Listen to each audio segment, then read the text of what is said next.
Baik, terima kasih pemirsa setia Suon TV sudah selalu bersama kami. Tadi kita sudah membahas tentang dugaan-dugaan kasus korupsi, kemudian ada beberapa temuan juga berupa 1.000 ton beras yang sudah tidak layak makan lagi dan sebanyak 15 juta paket berisi 5 kg beras di Perumda Pasar Jaya. Kemudian tadi Mas, kita sudah membahas banyak sekali pembahasannya juga menyangkut beberapa nama dari DPR. Nama-nama besar ya Mas ya. DPRD. Ya DPRD termasuk orang-orang besar di dalamnya juga ya Mas ya. Mungkin kasus ini kalau terblow up ke media kemudian terbuka datanya akan banyak sekali orang-orang yang terlibat di dalamnya atau gimana Mas? Ini udah terblow up. Oke. Kan udah dibuka tuh sebenarnya kan. Jadi persoalan kan apakah data ini valid atau tidak. Okay. Kan ini kan sifatnya baru dugaan ya. Betul, baru gitu. dugaan. Cuma walaupun ini baru dugaan karena ini terkait dengan bansos ya, betul, kebijakan terkait dengan duit negara, betul. Ya, duit rakyat gitu ya, maka ini tentunya harus disikapi serius oleh semua pihak. Okay. Gitu. Artinya kebenarannya ini harus diverifikasi, betul. harus diungkap secara mendalam gitu. Nah itu makanya saya lebih tertarik ini dibentuk tim investigasi publik gitu loh. Saya sih kepengen gitu ya, saya coba nanti. Karena ya kalau saya sendirian ya apalah kekuatan saya betul, gitu ya. Betul. Saya bisa aja ke KPK saya datang saya laporin dengan data ini. Ya cuma kan lucu juga gitu kan. Nah, yang buat ini aja belum laporin. Betul. Kan kok saya ngelaporin pakai dasar orang gitu kan. Nah harusnya dari dasar data saya sendiri. Betul. Saya punya hasil audit BPK dan sebagainya. Cuma itu kan semua hasil audit BPK itu kan normatif semua gitu kan.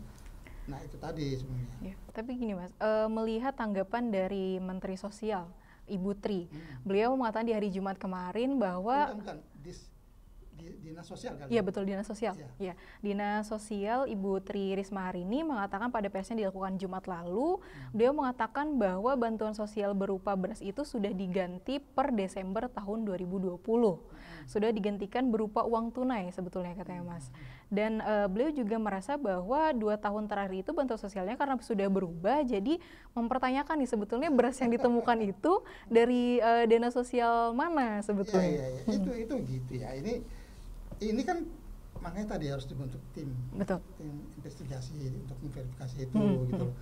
Itu kan sepihak ya dari pihak sana ya, kita mendengar klarifikasi dari mereka ya. Atas pertemuan ini kita juga melihat bahwa ada ungkapan atau ada semacam temuan dari publik ya, ya. Dan kedua ini kan harus ada bandul verifikasinya siapa yang membenarkan ini gitu kan. Nah, semuanya punya versi ya. Iya, gitu kan masyarakat jangan dibiarkan ini kebingungan. Kemudian nanti ini nggak boleh diapa-apain ini, nah, gitu. Karena ini saya melihat yang namanya korupsi itu nggak berdiri sendiri gitu. Jadi nggak penting lagi nih persoalan ini klarifikasi dan sebagainya gitu. Jadi ini yang menarik di sini unsur KKN-nya gitu. Di situ ada korupsi, kolusi, dan nepotisme gitu ya. Bayangkan 2,8 triliun. Betul. Kemudian kalau ini benar ya, data ini benar yang diungkap itu ya, ya jadi juga kuat ya. Benar nama-nama itu dikasih pekerjaan dan sebagainya. Ini kan KKN namanya. Betul. Itu parah itu. Itu nggak boleh itu gitu. Tapi nih, karena kan kalau harusnya begini nih, PD Pasar Jaya misalnya dapat pekerjaan banyak. Dia tuh harus mau ya nanti mereka akan bertangkis ya. Kalau saya kan punya pemikiran harusnya ada vendor besar ya 5 apa 10 vendor besar gitu ya. 10 vendor besar itu bertanggung jawab kira-kira ya. Itu kan bertanggung jawab. Tapi kalau misalnya pribadi dikasih kerjaan gitu ya. Kalau kita lihat yang data dibuka oleh mereka kan seperti ya. Ini dasarnya apa? Gitu loh. Tanggung jawabnya juga kalau mereka nggak bisa menyediakan misalnya 100 ton nggak bisa, terus bagaimana? Kalau pesan-pesan kan itu ya nggak boleh. Itu unsur KKN-nya kuat itu. Juga ya nama-nama itu misalnya ada diduga kuat juga ada dari pendukung Anies Baswedan gitu ya. Diduga kuat ada nama-nama anggota DPR gitu ya. Dan saya tuh nggak yakin ya bahwa dalam proses verifikasi, dalam proses audit BPK dan sebagainya persoalan ini tidak diketahui gitu ya. Pasti banyak. Dugaan saya ini diketahui. Iya. Itu kan pasti kan mereka memverifikasi lebih dalam ya. Cuma mungkin ada yang dianggap bermasalah, ada yang dianggap tidak bermasalah gitu ya. Nah kalau saya melihat kalau memang benar data-data itu adalah nama-nama yang disebutkan itu benar gitu ya, data dari si A, si B, kemudian ada diduga kuat anggota DPR, ini masalah berat, ini masalah serius gitu loh. Artinya ini untuk urusan masyarakat pembagian COVID, kok dianggap kayak main-main gitu. Betul. Ini kan main-main gitu, di gua kuat ya. Kita praduga tak bersalah aja dulu ya. Ini main-main ini kan, gila ini, kok seperti itu caranya gitu kan. Gak boleh begitu. Ini ada saya ini sebenarnya gemes banget gitu ya. Cuma ya apalah kalau cuma saya sendiri gitu betul. kan. Saya sebenarnya berharap nih ada teman-teman lagi nih yang lain nih. Ayo kita bentuk tim. Ayo kan saya sudah nyatakan ya. Sudah buat pernyataan. Ini ayo kita laporkan ke KPK. Tapi sebaiknya memang kita bentuk tim. Teman saya Zeng Wijen itu ya, Ken itu ya. Dia menulis tulisan bahwa ayo Sugianto kita laporkan. Saya bilang ya kita mau laporkan gitu ya. Tapi kita bentuk tim artinya nanti kan kita profesional, kita kan bertanggung jawab ya, bila perlu didukung oleh PJ Gubernur Heru. Data yang dihasilkan pun akhirnya terverifikasi dengan baik. Iya benar, kita datangin ini, kita minta datanya. Kalau nanti kita ya minta dengan undang-undang keterbukaan, itu bisa aja nggak dikasih gitu. Nanti kita akhirnya ribut dulu di apa namanya di ini Komisi Informasi ya kan panjang waktunya lama. Tapi kalau didukung kan nggak bisa begitu. Itu loh intinya. Tapi saya melihat bahwa banyak persoalan ya, banyak persoalan di DKI Jakarta ini, khusus mengenai COVID ini, bansos ini ya, itu kan sebenarnya hak rakyat ya, jadi harus ditangani secara profesional, secara baik dan sebagainya. Ini penting gitu. Jadi sebenarnya ini informasi awal gitu ya, dan ini harus didukung oleh semua pihak, khususnya Pemprov DKI dan DPRD DKI Jakarta. Dukungannya bagaimana? Ya kalau menurut saya sih bentuk tim. Mungkin kemudian masyarakat dilibatkan. Saya senang banget ya kalau tiba-tiba saya dipanggil terus dilibatkan, jadi wah saya senang banget ya. Kalau enggak ya saya coba berusaha ya mengajak teman-teman membentuk tim. Tapi sampai saat ini belum ada teman-teman yang merespon saya nih, ajakan saya bentuk tim investigasi, belum ada ya. Saya sendirian. Nah, kalau saya sendirian babak belur saya gitu loh. Kenapa? Ya ini kasus besar gitu loh. Dan melibatkan nama-nama orang-orang penting juga ya Mas. Gitu. Bukan cuma teman-teman aktivis yang namanya ada situ ya, saya kenal ada beberapa juga, ada nama teman kita anggota DPR diduga ya, teman-teman kita aktivis juga diduga. Kan ini juga rentetannya bisa panjang kesananya gitu. Bisa banyak kalau saya sendirian. Dengan nama-nama yang diduga ada di situ, kemudian ada dari aktivis, dari pejabat negara juga. Sebetulnya kalau menurut Mas Sugianto sendiri, siapa yang patut dipersalahkan dari dana yang begitu besar sekali disalurkan dan terjadi penyalahgunaan? Ya, ini belum sampai ke sana ya, belum tentu ada penyalahgunaan gitu, belum tentu ada nama-nama pejabat. Ini kan semua masih dalam tahap dugaan gitu ya. Nah, siapa yang harus dipersalahkan gitu ya? Ini kan sebenarnya bantuan buat masyarakat saat COVID, gitu ya. Dan itu anggarannya anggaran negara, dari anggaran APBD, ya, anggaran istilahnya anggaran darurat gitu ya. Dana apa itu disebutnya itu ya. Nah, dana itu ya di APBD itu ada dana yang disiapkan darurat, itu memang bisa dipakai kapan saja gitu ya, itu memang bisa. Tapi kan penggunaannya juga harus sesuai, harus sesuai aturan gitu ya.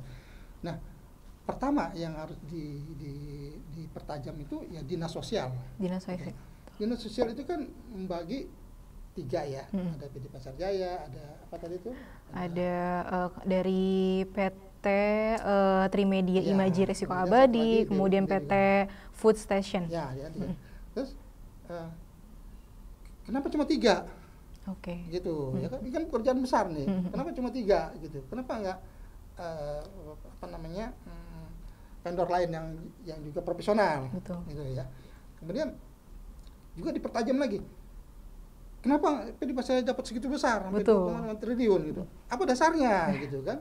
Ya mungkin dia akan berdalih ya PD Pasar Jaya lebih siap dan sebagainya. Tapi kan juga banyak vendor-vendor lain juga yang lebih siap gitu ya. Misalnya Alfamart dan sebagainya atau yang lain-lain ya yang juga kita ketahui itu. Nah, kenapa itu? Terus kemudian itu dari sisi itu ya pertama ya. Jadi dinas sosial juga bisa dipertanyakan juga persoalan ini, cuma 3 gitu kan. Kemudian Nah, kalau merujuk dari cuitannya si Akura itu kan di dinas di Perumda PSPC aja dapat 2,6 triliun, itu disebut diduga kuat ada nama-nama kan. Loh kenapa dia memberi kepada nama-nama itu? Apa dasarnya gitu loh?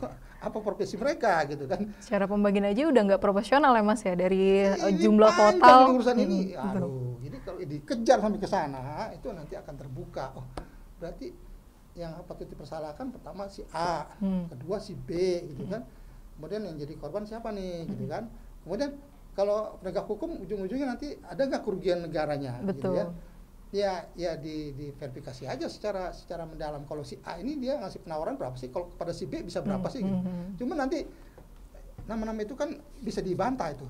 Ah itu kan bukan saya, nggak pernah, itu nama siapa, nama saya si A, nama saya si B gitu kan. Nah kemudian apa namanya,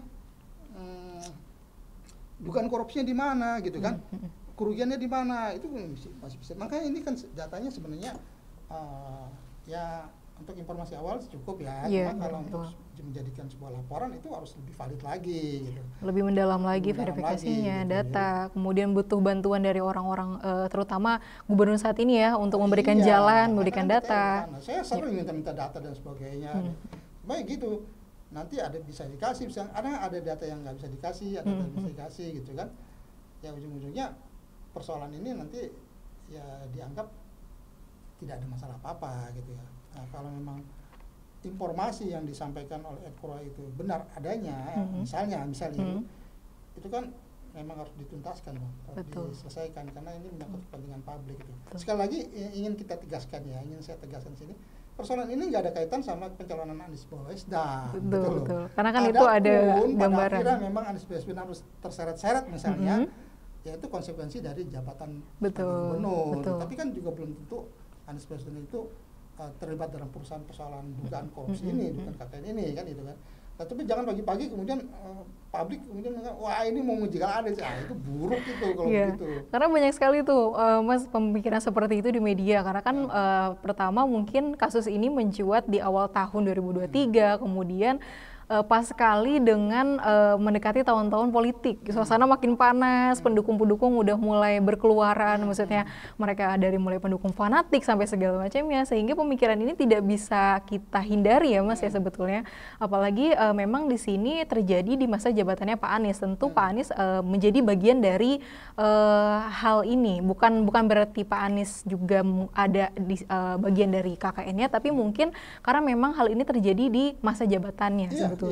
Ya mungkin kalau dikaitkan dengan ex gubernur DKI Anies Baswedan itu, ya mungkin yang dikejar itu pertanggungjawabannya. Kenapa pengawasannya tidak maksimal gitu? Kenapa bisa terjadi seperti itu? Misalkan ya ini terjadi dugaan korupsi itu bisa dibuktikan ya. Mengapa bisa seperti itu?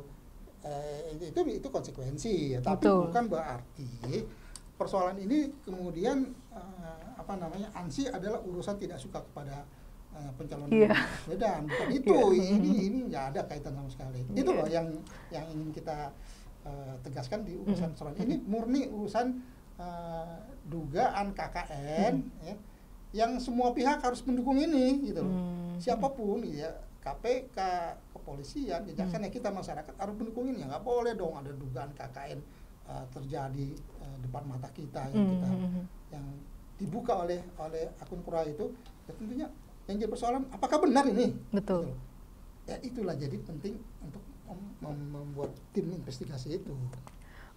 Untuk sebetulnya Mas, untuk alur pembagian bansos itu seperti apa? Karena kan dari dulu tuh selalu berubah-ubah. Dari yang bilang dapat beras, uang, kemudian bahan sembako lainnya, kemudian diganti menjadi uang. Sebetulnya kalau dari segi pemerintahan sendiri, pembagiannya tuh dari berbentuk dana sampai ada penentuan beras, daging, minyak dan sebagainya. Itu gimana sih Mas skemanya sebetulnya? Kan kita ikuti sejak awal ya, pada saat bansos itu kan, pada saat COVID itu kan. Kan kita dengar juga Gubernur Anies DKI akan memberikan bantuan sembako ya, awalnya kan sembako itu kan, sembako berupa A, B, C, D gitu kan. Tentunya itu kembali kepada kemampuan masing-masing daerah gitu kan. Kemudian berapa besarannya gitu kan. Kemudian pemerintah juga membuat patokan ya yang harus dibagikan seperti ini, besaran seperti itu. Nah jadi secara umum sih memang standar ya, ada pedomannya, ada patokannya gitu ya. Untuk Nah, pembagian. kemudian ya dalam prosesnya bergeser menjadi bantuan tunai Iya, gitu kan, betul. dan sebagainya gitu. Nah, itu kan proses pemberiannya.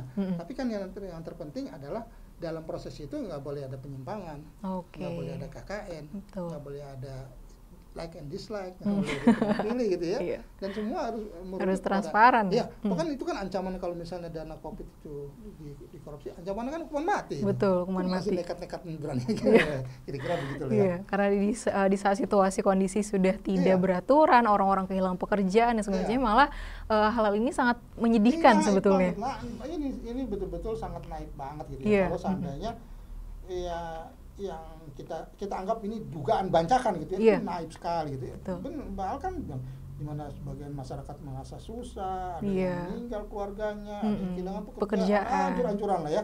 Ya.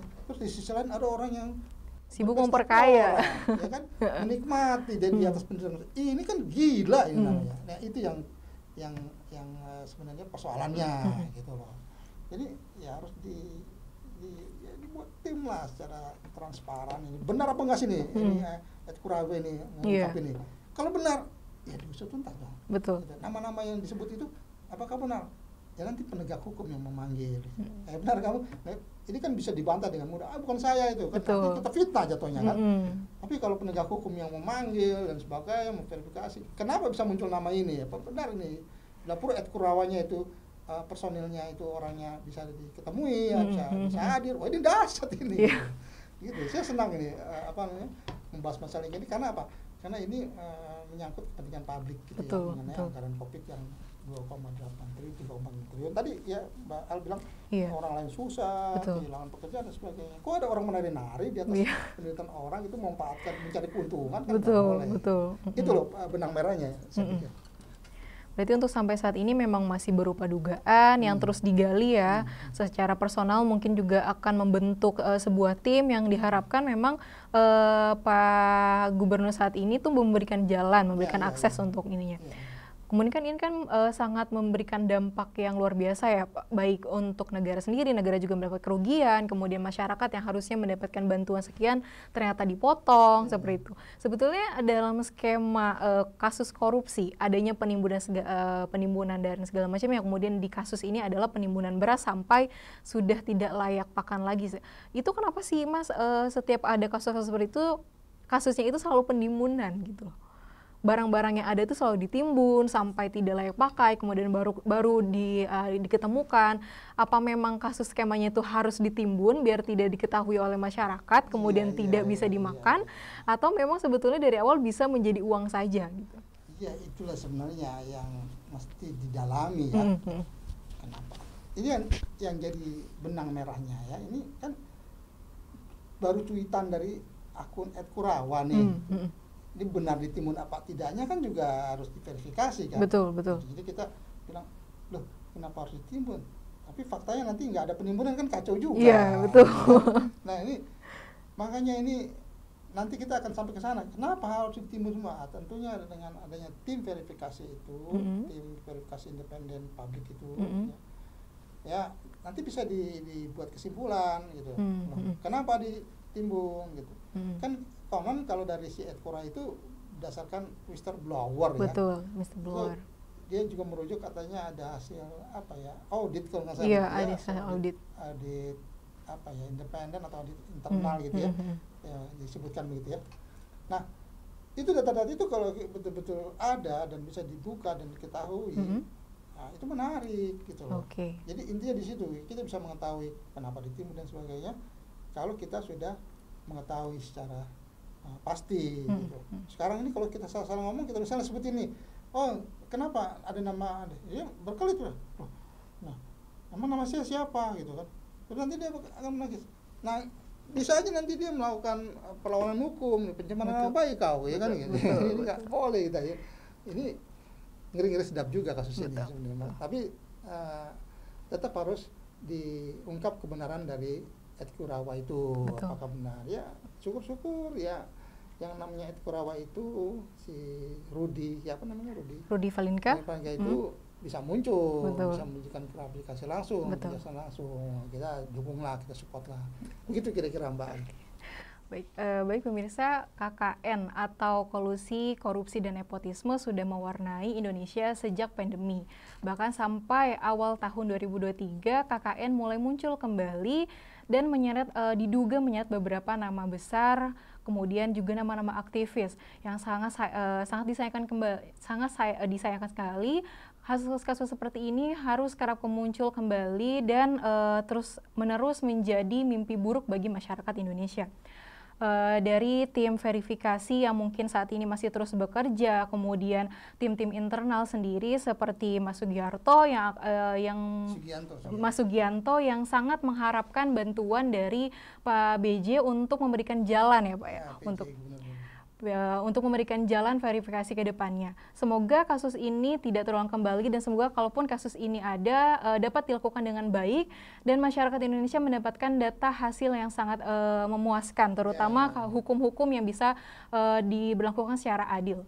Baik pemirsa setia Sultan TV, terima kasih sudah bersama kami. Terus menikmati tayangan-tayangan kami di Sultan TV. Selamat pagi, salam sehat, salam semangat.